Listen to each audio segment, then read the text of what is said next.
Hey everyone, Razzbowski here, and holy ass, ladies and gentlemen, Scott has finally confirmed the release date for the sister location, and not only that, but get those butts prepared, because he has shown us the gameplay map for when the sister location is released on the 7th of October 2016. My god, the hype is real, ladies and gentlemen. If you are hyped as well, then please hit that like button, it really is appreciated. Let's shoot for 1,987 beautiful likes on this video, and we're going to be diving straight into the secrets of this teaser. So, first and foremost, let's address the big fat elephant in the room, because people are going to be like, but Raz, this is old ass news, why are you covering it? Well, that's because I was away. I was away working over the weekend, but it has given me time and opportunities to discuss this with the boys, 8-Bit Gaming and Dorko.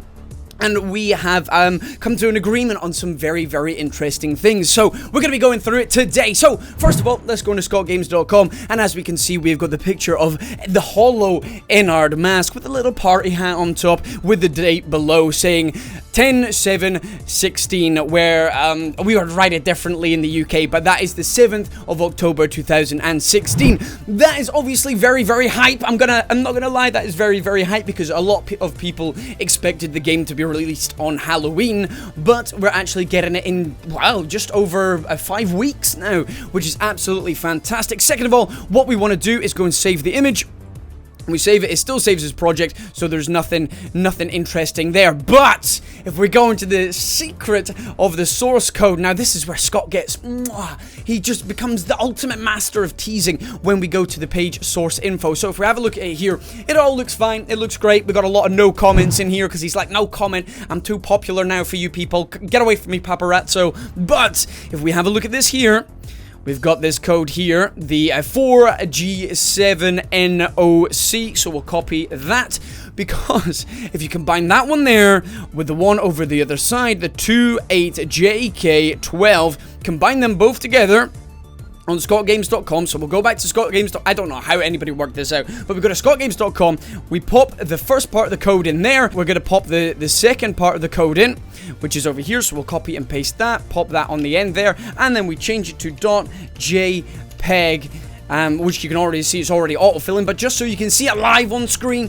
we're gonna press enter, and there we go, bam, bada bing, bada boom, we have got the gameplay map for the sister location. But baby, don't stop me now, because if we go into Photoshop real quick, and what we're gonna do now is we're gonna brighten this bad boy up, because it's not over yet. If we brighten it up a couple of times, we have got 2 extra rooms right above and below the Funtime Auditorium. Scotty boy just does not stop when it comes to the hidden secret. So let's look at the map real quick, and we can see where we're going to be playing, which is fantastic. So as we've already seen in the trailer and from the images, it looks like we're going to be starting the night in the elevator, whether we are going down at the start of the night, because we do see the elevator moving in the trailer, or we're just going to have the doors open up and we start from this location. Now this is the interesting thing. This is where we've got to analyze the map. We've got all these rooms around here, but let's start from the bottom and then work our way up. This to me looks like some kind of vent. This looks like a shaft or a vent. If you have a look, it just seems too long to be a corridor, and from the trailer itself, it looks like we're moving through vents at one part. So I think this one here, this long narrow corridor, and this one over here are actually going to be vents moving in between the rooms. These ones here, they look like doors. These guys here, they're going to be doors, and we'll get a different color for a vent. This is going to be a vent here. This and this, these are going to be vents there and there. So we can move through the things quite easily, and it's quite nice, because we've got the control module right in the middle there. I have covered it up a little bit, but we can tell there. So we start in the elevator, we can go through a vent, which is good because it serves 2 purposes. It's going to be terrifying when we're first in the game, and it's, I think at the end of the night, we're going to leave via the elevator as well. We're going to go in there, we're going to do our shift, things are going to go a bit crazy, and then we're going to have to make our way back to the elevator at the end of the night. Do it wrong or do it at the wrong time, then I think something's going to be waiting in the elevator for us, whether it's one of the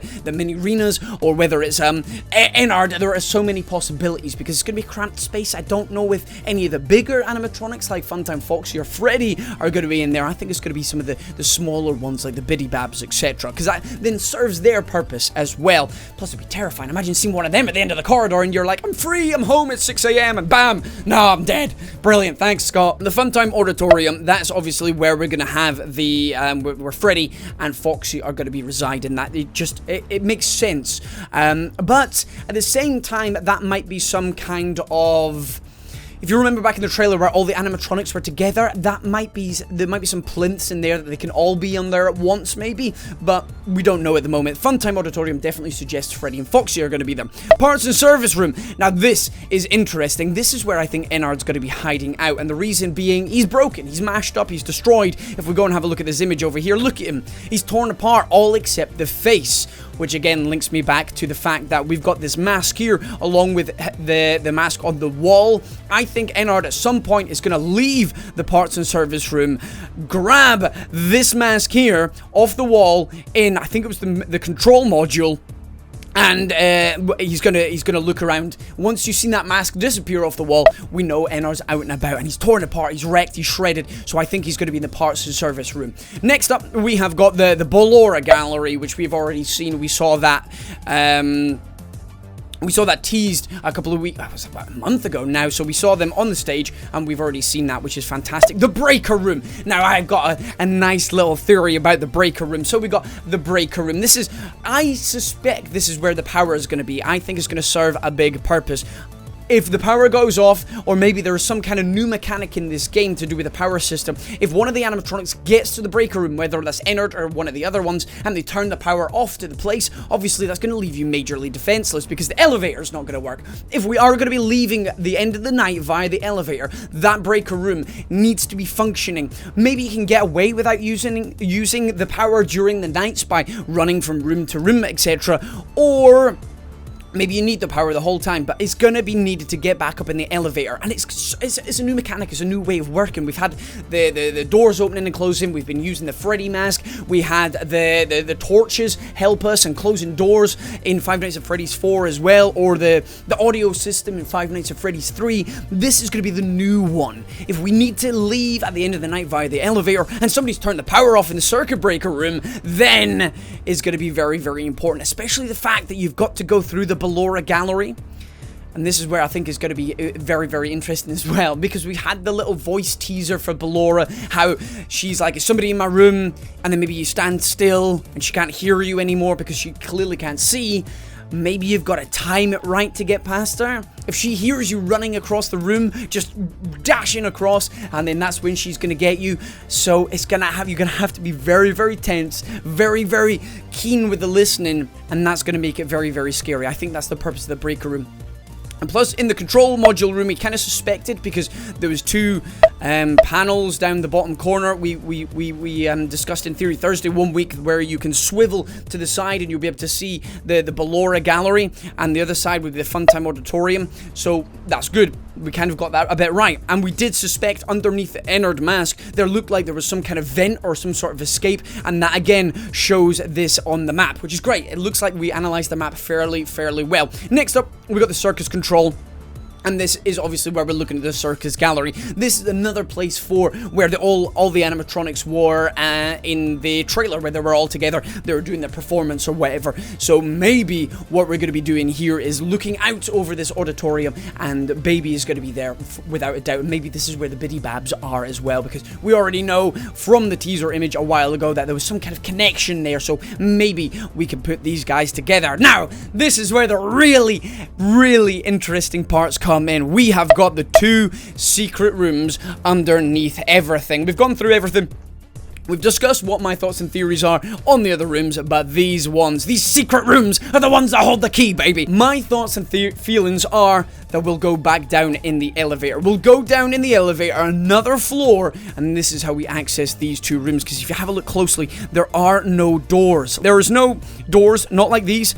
There's no doors, because that's what these are showing, like I showed you earlier on. There's nothing there to symbolize a door. So what these are going to be showing us, I think, is that they are down a second floor. And somebody actually tweeted me, I will find that tweet just now. The fantastic Ryu Serpentine tweeted myself, 8-Bit Gaming, and Doko, as an architectural drafting graduate, the extra rooms are likely below the Funtime Auditorium. This is based on the blueprint rules using lighter colors to represent rooms below the level of print. This is fantastic because obviously we don't have a 3D model here, and to measure depth is a little bit more difficult. So as Ryu is explaining here, kind of backs up my point here that there are no doors on the plan, because you can't, from the Funtime Auditorium, you can't access those rooms. They are below, and these are the secret rooms. I think these rooms are maybe not 100% accessible in the game. You've got to find yourself a code or something to access them.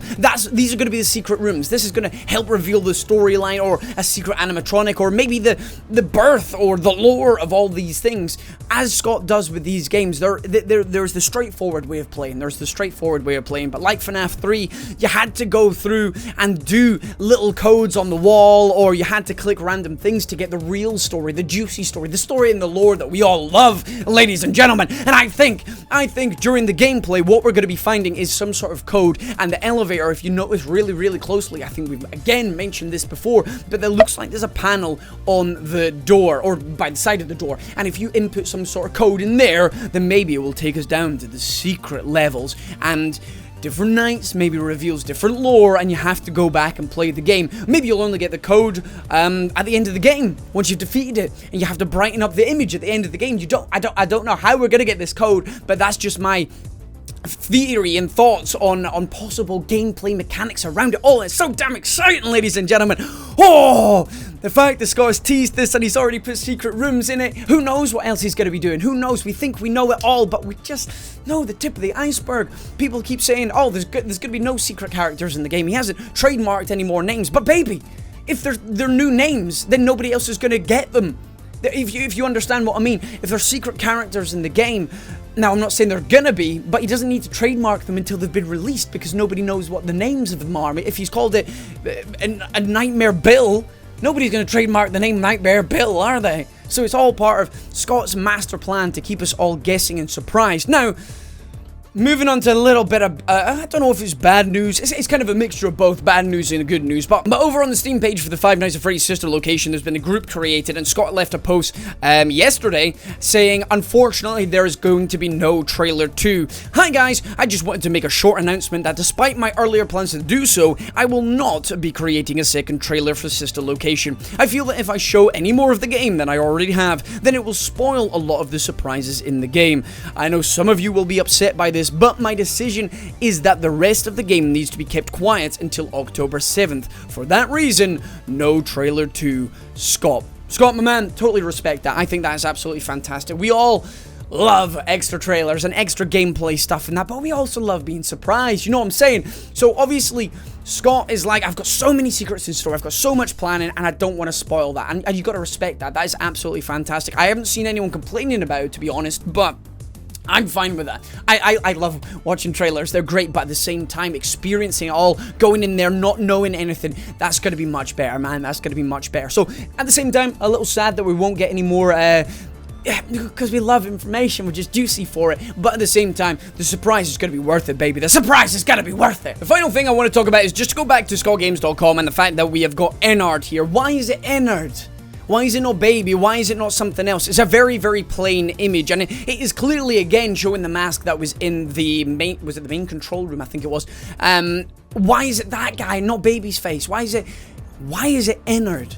I think Ennard's going to hold the key and to solving this lore for the Sister Location, what's been going on. He's the only one that is destroyed. He's the only one that is absolutely mangled up, for a want of a better word. And the fact that he has a clean mask. Why has he got a clean mask but the rest of his body's destroyed? Surely it goes hand in hand. Yes, I know his jaw is sort of fallen and slack to the side here, but I think that is, again, a little bit of symbolism for the fact that Ennard is broken. And maybe Ennard holds the key in some way, shape, or form, and I think that's why Scott has put him there. Also, the fact that maybe it's just symbolism. He's got a party hat on, and the release date has been put below, so Scott's like, it's party time, baby, on the 7th of October. Get those butts prepared for scares, joy, and probably sorrow as we see more children murdered.